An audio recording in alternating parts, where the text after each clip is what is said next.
Dedicate yourself and you go find yourself. Standing in the Hall of Fame. Yeah. And the world's gonna know your name. Yes, we can.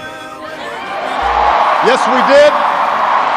Yes, we can. Now, even as we speak, there are those who are preparing to divide us. The spin masters, the negative ad peddlers, who embrace the politics of anything goes.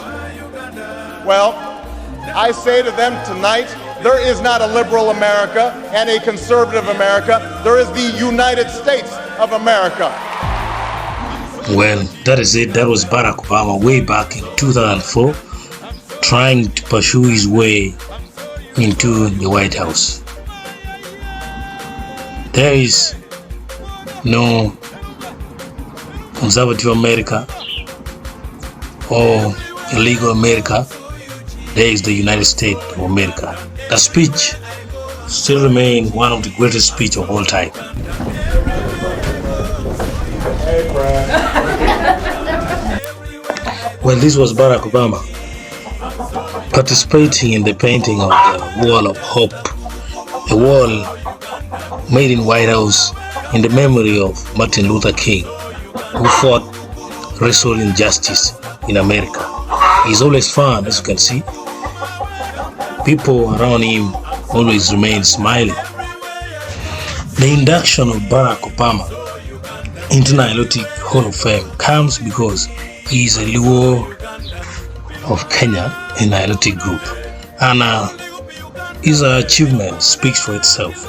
That we don't need to talk a lot about his achievement. That the whole world knows what Barack Obama has done as far as the world's leadership and politics is concerned. Barack Obama is a son to Barack Obama Sr. Barack Obama Sr. was born in 1934 in Rachonyo district on the shores of Lake Victoria, just outside Kendu Bay. Han Dunma was the mother of Barack Obama. She died in 1995 on the 7th of November. Obama's key punchline included slavery, climate change, racial segregation, and then dictatorship. With genuine leadership and accepting advice from both people, Obama warned the United States of America in 2014 about the possibility of a pandemic. So that if and when a new strain of flu, like the Spanish flu, crops up 5 years from now or a decade from now, we've made the investment. And we're further along to be able to catch it. This is what he said about modern slavery. Of our common humanity. It ought to concern every community because it tears at our social fabric. It ought to concern every business because it distorts markets. It ought to concern every nation because it endangers public health and fuels violence and organized crime.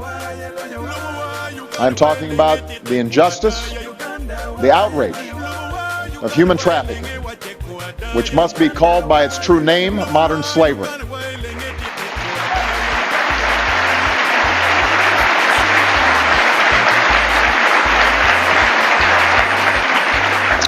Now, I do not use that word slavery lightly. It evokes, obviously, one of the most painful chapters in our nation's history. But around the world, there's no denying the awful reality.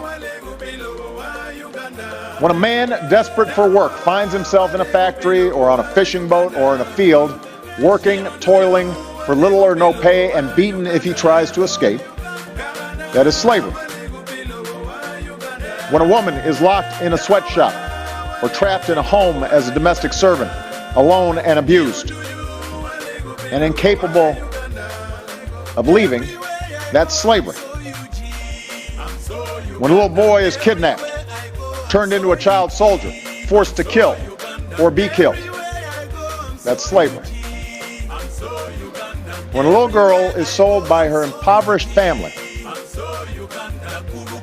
girl's my daughter's age, runs away from home or is lured by the false promise of a better life and then imprisoned in a brothel and tortured if she resists, that's slavery. It is barbaric and it is evil and it has no place in a civilized world. Now, as a nation,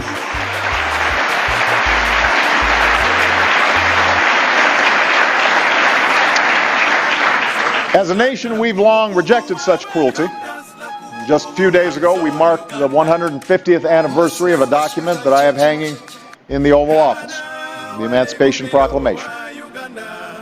With the advance of Union forces, it brought a new day, that all persons held as slaves would thenceforth be forever free. We wrote that promise into our Constitution. We spent decades struggling to make it real. We joined with other nations in the Universal Declaration of Human Rights so that slavery and the slave trade shall be prohibited in all their forms. That punchline alone hit hard on two major issues, that is, women's right to emancipation and then slavery. Now, let's see what he has said about one of the world's most current challenge, that is climate change. Many politicians are sitting on the sideline. They are ignoring climate science. A lot of politicians across the world, Africa, Europe, Asia, America, many politicians are ignoring climate science. But Barack Obama did not ignore climate science. And this is what he said about climate change. Act forcefully, we'll continue to see rising oceans, longer, hotter heat waves, dangerous droughts and floods, and massive disruptions that can trigger greater migration and conflict and hunger around the globe. The Pentagon says that climate change poses immediate risks to our national security. We should act like it. And that's why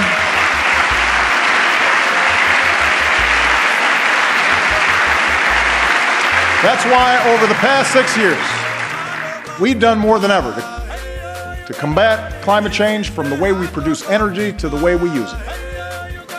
That's why we've set aside more public lands and waters than any administration in history. And that's why I will not let this Congress endanger the health of our children by turning back the clock on our efforts. I am determined to make sure that American leadership drives international action.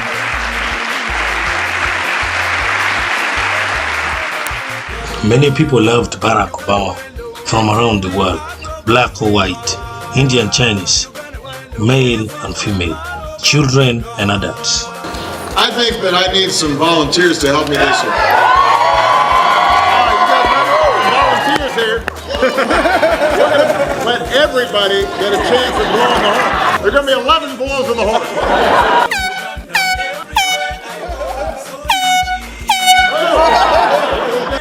This was when he was meeting the injured warriors in the White House, where the turnout was like never before. Team application, all that stuff going okay? I just had a chance to see some of the damage from the historic floods here in Louisiana. I come here first and foremost to say that the prayers of the entire nation are with everybody who lost loved ones. From crisis response, future response, renewing the past and the current situation, Barack Obama was active and involved. His achievements are too much. They are uncomparable to any other president in the world. Actually, according to Nilotic Gates, Barack Obama is the world's most famous Nilotic.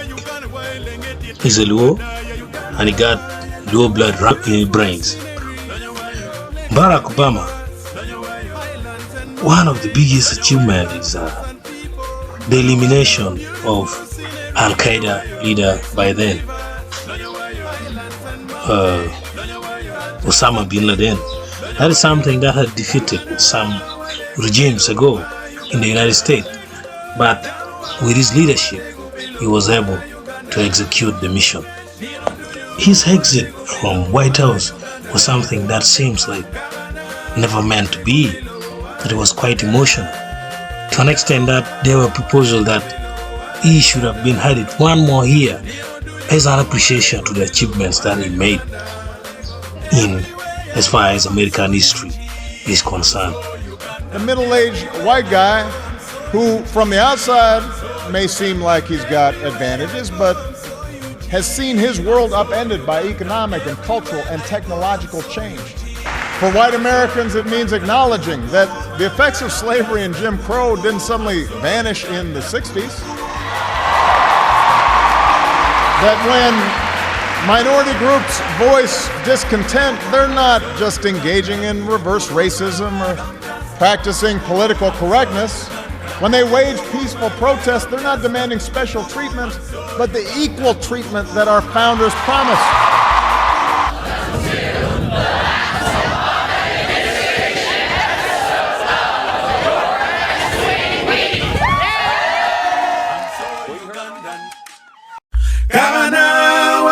Below Uganda, down below Uganda, Nino do you walego below Uganda, Kalana walego below Uganda, down walego below Uganda, Nino do you walego below Uganda.